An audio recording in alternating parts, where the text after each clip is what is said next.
Partner के साथ life कैसी होगी ये बताने के लिए कौन? वही जिसने मुझे समझाया कि मेरी मैरिड लाइफ तुम्हारे साथ ही परफेक्ट रहेगी, और जिसने मुझे बताया कि इस शादी से मुझे हर सुख मिलेगा। AI एस्ट्रोलॉजर है ना, ये सब जानता है। पूछ के देख लो। आज की एक और बड़ी खबर है। दरअसल चुनाव प्रचार का दौर चल रहा है और कांग्रेस अपनी सरहद और सीमाएं भूल रही है। कांग्रेस पार्टी क्या महिलाओं से नफरत करती है?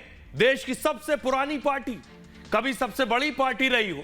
दरअसल मथुरा से बीजेपी की उम्मीदवार और सांसद हेमा मालिनी जी ने आज नामांकन दाखिल किया। यह तस्वीर आप देख रहे हैं हेमा मालिनी ने जब नॉमिनेशन फाइल किया। लेकिन हेमा मालिनी पर रणदीप सुरजेवाला, राहुल के चहेते, राहुल के करीबी, उन्होंने अभद्र और अपमानजनक टिप्पणी की। ऐसी टिप्पणी जिस पर जो बताता है कि कांग्रेस की जहनियत क्या है महिलाओं को लेकर। जरा सुनिए रणदीप जी को। एमएलए एमपी क्यों बनाते हैं? ताकि वो हमारी आवाज उठा सके, हमारी बात मनवाए, इसीलिए बनाते होंगे। कोई हेमा मालिनी तो है नहीं जो के लिए बनाते हो। एमएलए एमपी क्यों बनाते हैं?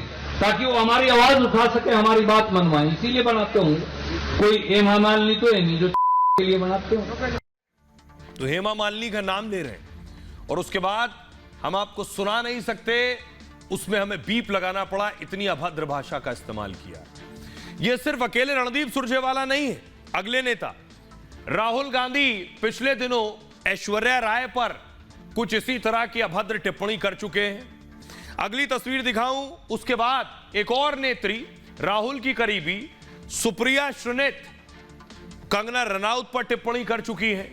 तो कांग्रेस पार्टी में बहुत लंबी लिस्ट है इस तरह की भाषा का इस्तेमाल करने वालों की। यह बताता है कि कांग्रेस पार्टी में पुरुषवादी मानसिकता किस कदर हावी है, जो महिलाओं को अपने आसपास, अपने इर्द गिर्द नहीं देखना चाहती। ये रिपोर्ट देखिए।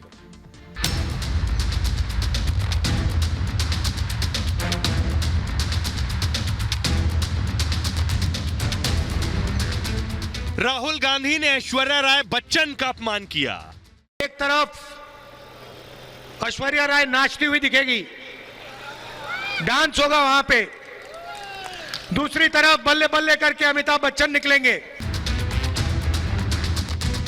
राहुल की करीबी सुप्रिया श्रीनेत ने कंगना रनौत पर ओछी टिप्पणी की। मेरे फेसबुक और इंस्टाग्राम अकाउंट का एक्सेस कई लोगों के पास है। उसमें से किसी एक व्यक्ति ने बेहद घृणित और आपत्तिजनक पोस्ट की। मुझे जैसे ही पता चला, मैंने सर्वप्रथम उस पोस्ट को डिलीट किया।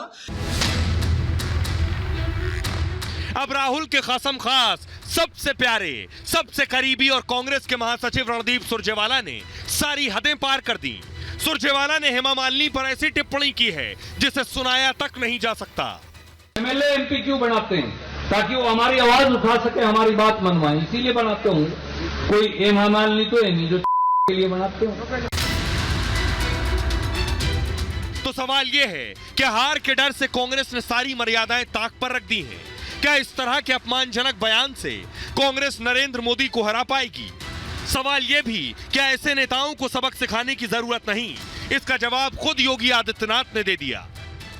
आधी आबादी का अपमान करने पर उतारू हो चुके हैं, लेकिन इन कांग्रेसियों को और इंडी गठबंधन के लोगों को इस बात की जानकारी होनी चाहिए, पूरा भारतवर्ष उन्हें ऐसा सबक सिखाएगा कि आगे से वे राजनीति करने लायक नहीं बच पाएंगे। AI एस्ट्रोलॉजर है ना, ये सब जानता है, पूछ के देख लो।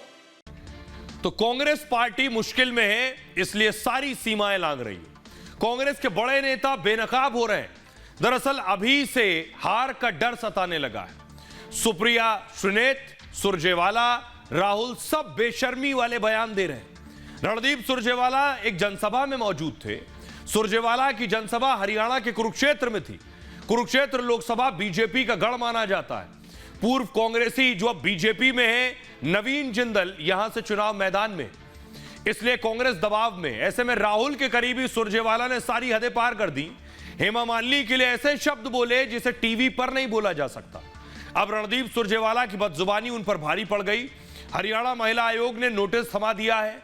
रणदीप सुरजेवाला को 9 अप्रैल को बुलाया गया है महिला आयोग ने इसे दुर्भाग्यपूर्ण बताया। चौतरफा घिरता देख रणदीप सुरजेवाला बैकफुट पर है। उन्होंने कहा, मेरा बयान तोड़ मरोड़ कर पेश किया गया। उनका इरादा अभिनेता या राजनेता का अपमान करना नहीं था, लेकिन उनकी यह सफाई किसी काम की नहीं रही। हेमा मालिनी ने भी अपनी प्रतिक्रिया दी है। उन्होंने कहा, जो नाम वाला होता है वही निशाने पर होता है। ऐसे लोग केवल लोकप्रिय लोगों को निशाना बनाते हैं क्योंकि इससे उन्हें फायदा होता है। उन्हें महिलाओं का सम्मान करना सीखना चाहिए। सुरजेवाला को प्रधानमंत्री मोदी से सीखने की जरूरत है। सुनिए हेमा मालिनी को। कुछ नहीं कर सकते तो टिप्पणी कर रहे हैं अभी ना। लर्न टू रेस्पेक्ट वुमेन, नारी तू नारायणी, ये इनके बारे में समझे। And I am sure they must be having his wife, children, daughters, बहू, बेटी सब होंगे उनके पास भी। सो एटलीस्ट वो लोग इनको सिखाएं कि ऐसा नहीं बोलना चाहिए। कांग्रेस के नेता अपना आपा खो चुके हैं। अब भारत की मातृशक्ति के प्रति अपमानजनक टिप्पणी करके आधी आबादी का अपमान करने पर उतारू हो चुके हैं। लेकिन इन कांग्रेसियों को और इंडी गठबंधन के लोगों को इस बात की जानकारी होनी चाहिए, ये राधे रानी की भूमि है, यमुना मैया की कृपा इस भूमि पर है। अगर आधी आबादी का अपमान करोगे तो आधी आबादी ही नहीं बल्कि पूरा भारतवर्ष उन्हें ऐसा सबक सिखाएगा कि आगे से वे राजनीति करने लायक नहीं बच पाएंगे।